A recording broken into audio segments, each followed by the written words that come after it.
எல்லாரையும் எப்படி ஊதி தள்ளிட்டு போறேன்னு பாருங்க. அதுக்காக தான் கஷ்டப்பட்டு ட்ரெயின் பண்ணிருக்கோம். அங்க என்ன பண்ணிக்கிட்டு இருக்கோம்னு நினைச்ச? நாள் புறா உட்கார்ந்து பூ பறிச்சுக்கிட்டு இருக்கோமா?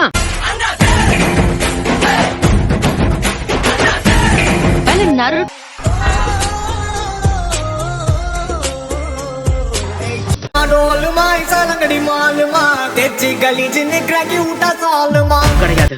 ஒருவேளை நான் ஏமாத்தி மாட்டிக்கிட்டா என்னால உனக்கு எந்த பிரச்சனையும் வரக்கூடாது. அவன் என்ன பத்தி கவலைப்படுறான். வீர வசனம்லாம் நல்லாதான் இருக்கு. என் மூளைக்குள்ள என்ன ஓடுதுன்னு எனக்கே புரியல.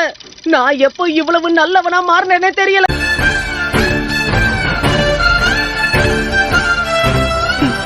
இங்க என்ன நடக்குதுன்னே எனக்கு புரியலனாலும் எல்லாம் தெரிஞ்ச மாதிரி காட்டிக்கணும்.